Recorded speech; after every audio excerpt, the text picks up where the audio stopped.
In today's video, I'm going to teach you how to use Pandadoc Workspaces. Pandadoc is a fantastic tool for creating, sharing, and managing documents all in one place, and learning how to navigate its workspace feature will boost your productivity. So let's dive right in and get started. First, you'll want to head over to the Pandadoc website. If you don't have an account yet, you'll need to sign up for one. But assuming you do, simply log in. The process is straightforward. Enter your email and password, and you're in. Now that you're logged in, you'll find yourself on the dashboard, which is your central hub within Pandadoc. It's from here that you'll be able to manage all your documents and tasks. On the dashboard, you might notice the inbox feature.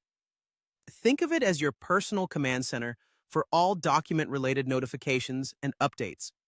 Whether you've received a document to review or you're being informed about changes or approvals, the inbox is where you'll find it all neatly organized.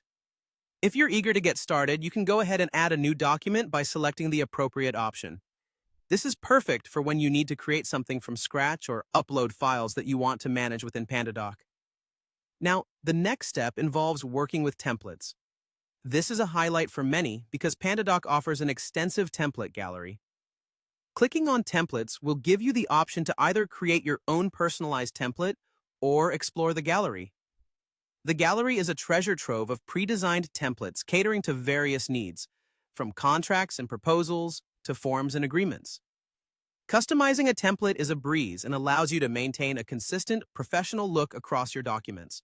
Let's move on to managing your contacts. Just like in email services, adding contacts to Pandadoc is essential for sharing documents and collaborating effectively. Click on Add Contact to include new individuals in your list. This feature not only helps you store contact details, but also allows you to invite them to your workspace. Collaborators you invite will receive an email with the invitation, streamlining the process of working together on documents. This is incredibly beneficial for teamwork, ensuring everyone is on the same page, literally and figuratively. So, there you have it, a brief yet comprehensive guide on how to utilize the Pandadoc workspace effectively. Remember, once you're familiar with these basics, you'll find Pandadoc to be an indispensable tool for managing your business documents with ease. Thank you for joining me today. I hope you found this guide useful, and I look forward to seeing you in another video. Until next time, happy documenting.